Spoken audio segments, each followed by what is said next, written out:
feedback for anyone who's involved in the program right now. Okay. Yeah, absolutely. Thank you for that update. And again, thank you so much for your continued support. We appreciate it so much. My pleasure. Thank you. So next up, we're very fortunate to hear some direct connections. We have Tracy Hoostra with us today, who will share a bit about her living kidney donor journey. And Tracy herself is a registered social worker who has worked for Alberta Health Services for the past 30 years. She donated her kidney to her adult son a few years ago and is also a volunteer with the Kidney Foundation's Kidney One-on-One Peer Support Program. And thank you so much, Tracy, for joining us today. Hi, can you hear me? I don't know, I can't see myself on here. Yes, we hear you and we can see you. Why can't I see me? Okay, that's okay. Okay, thank you very much for the invitation to speak with you all tonight. Yes, I'm going to speak about my experience as a living donor to my adult son. And actually, Dr. Cockfield was my physician, and it was great to see her again. She did such a good job in covering those things. Can you start the next slide? So I'm going to talk a little bit about the personal history of our family's experience with kidney disease. So this is my youngest son. He was born with congenital nephrotic syndrome, which at the time was quite rare and quite unique case. And he required a lot of medical and nursing interventions right at the time of birth. So he wasn't, he was born full term and there weren't any complications, but it soon turned out that his kidney function wasn't as it should have been. And it took a while for them to actually come up with a diagnosis. So as a child, he had lots of nursing interventions and lots of things done. So we have a long history of kidney disease in our family. So he's been on dialysis twice. So when he was about 5, he went on dialysis. And then when at the age of 6, he had his first transplant. That wasn't done here in Edmonton. They weren't doing pediatric transplants at that time. They did his transplant in Minnesota. Anyway, and it was his father that donated kidney. Both of us were worked up, but it was his father that gave that kidney donation, living donor donation. Can I have the next slide? So I was actually the living donor for the second transplant. So my son had quite a few years with a healthy kidney, was about 20 some odd years, 27 years, I think, before he needed to have dialysis again and a workup for another transplantation. It was kind of a joke in our family that all of us are going to have to take our time. All of us are going to have to take our opportunity to get a workup in case my son needs another kidney. He has an older brother who might be able to do that. So that's kind of the joke in our family. It's not really much of a joke, but it's what we're all used to thinking about, is living with kidney disease. So the decision to be a living donor for me personally wasn't that difficult. Well, here's a picture of the first transplant in 1990. My husband there was the donor, and this is my oldest son, and then this is the recipient in the picture. And then the second slide, please, or the next slide, is a picture of my son and the second living donor. So that's me and him. He had his second surgery in January of 2018. So for me, because we've had such a long history of living with kidney disease, and it wasn't really a sudden decision or an unknown decision, but it still wasn't an easy decision to do. I was quite a bit older, obviously, than the first donation time. And there was lots of testing, like Dr. Cockfield said, lots of things to consider. Because we have a history altogether as a family with kidney disease, there was lots of time to think about the financial implications and the support that we would need to make sure that this was as successful as possible. So what I was struck with was the amount of time that it took for the workup and the amount of tests, even though we had been through that. I mean, Dr. Cockfield talked a little bit about that, but it took probably, the process was fairly long, longer than I thought it would be. And I think in part it was because I was one of those people that actually had a little bit of high blood pressure, which was easily treated with one medication, but that took some time to sort out. The second thing was that there was some changes in some of the program like in the living donor program. So for example, because I'm a medical social worker, it was hard to find a social worker to do my interview for the actual workup. So all of these steps took some additional time, but the transplant occurred and everything turned out well for my son and for me. I did find at time it was hard to be positive about through the whole process, as it took so long, and you know, it's difficult sometimes to get feedback about where we're at in the process. So it's just living with that anxiety and the unknown of what the timeline is going to be like, in spite of all the planning that a person does. I have lots of good supports, both family and friends, who were aware of this whole process and kidney disease in my family. So they were there for me to talk with and to support me and to support the rest of my family through all of that. And we were fortunate enough to have, my son and I were working together in business, and we had a very supportive business association. So they were able to support us through the recovery process. My recovery actually wasn't long at all. I was in and out in 2 days from the surgery, from the hospital. If you want to go on to the next slide. Dr.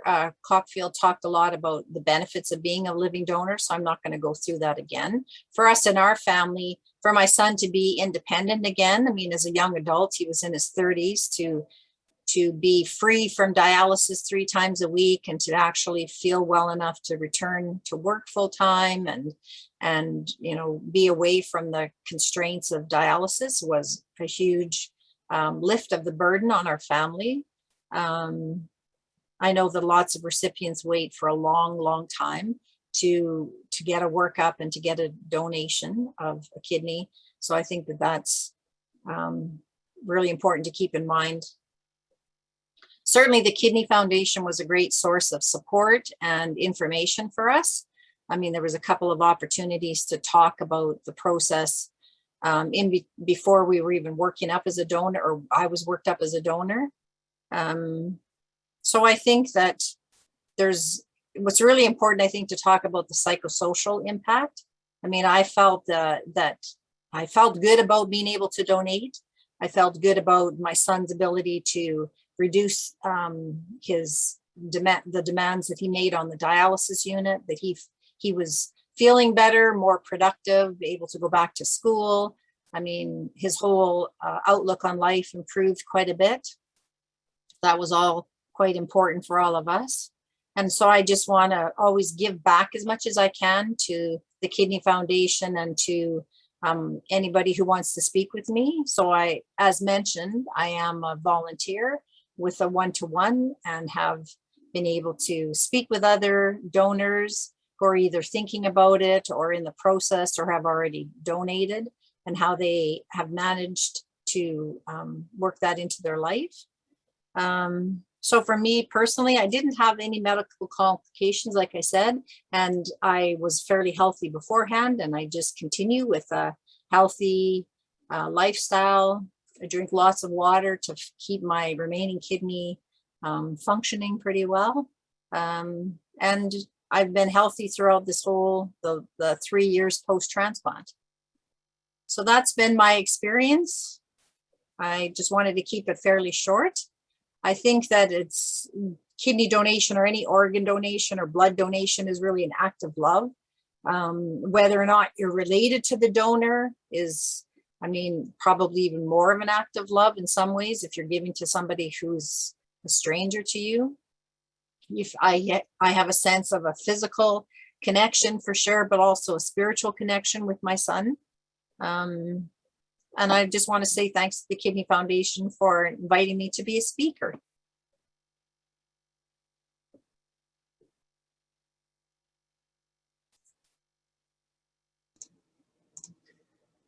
Thank you so much, Tracy. Again, we appreciate having you being our team member for our Kidney 101 program. And we're actually going to be able to see the connections. Again, you've been able to see Jan in his diapers and then to his adulthood. And now here he is joining us to continue his journey and share. Again, it's not my story to tell. And so with no further ado, Jan, thank you so much for joining us today. Yeah, not a problem. So, as my mom was talking about, I had a long battle with kidney disease for the entirety of my life. I was born in '84, and I ended up having my first transplant in 1990. My first kidney transplant, as my mom mentioned, took place in Minneapolis, Minnesota, for the simple fact that at the time they weren't doing adult to child transplantation, well, at least in kidneys at that time.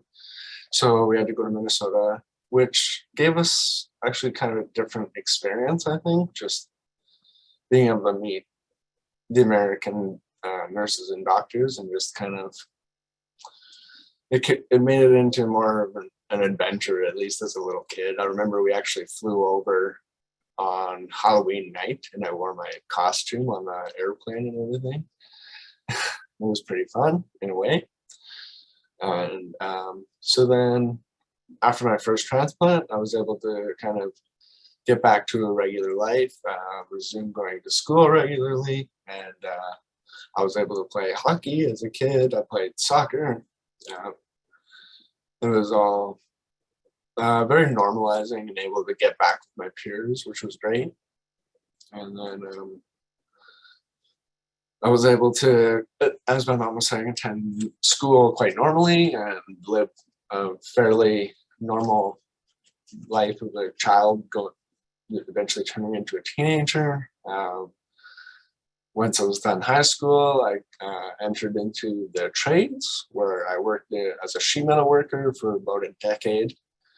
So I was able to work my way up through the program of sheet metal worker, and then be an apprentice and do the following 4 years of schooling and become a journeyman. Unfortunately, my next kidney did fail, so that happened on July 15th of 2015. I resumed dialysis, which also, as mentioned by my mom, it was pretty tough. Dialysis is nowhere anybody wants to be, I don't think. That's why it's frequently referred to as the not so easy chair, which I think is very poignant name for it, I guess. And so I was able to, over our short, well, what seemed like a very long journey, just because you're going through it. And as mentioned, dialysis is no place anybody wants to be. It took a few years, but it wasn't on January 24th of 2018 that I was able to receive my second transplant from my mom. And during that time, we were running the store, and my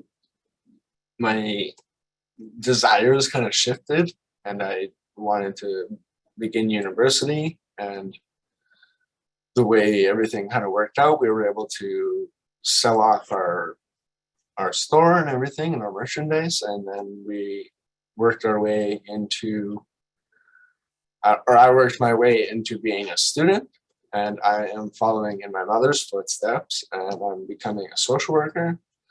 I'm currently in university at McEwen, and I'm taking the social work degree, or the social BSW program, and the Bachelor of Social Work program, sorry. And so working my way through that currently. My practicum is at the Boyle Macaulay Health Center, just trying to help be the helping hand that social workers are. And yeah, I know it's kind of short, but that's kind of my story as a patient. And it's not easy, but if it's great if you're able to get your kidney.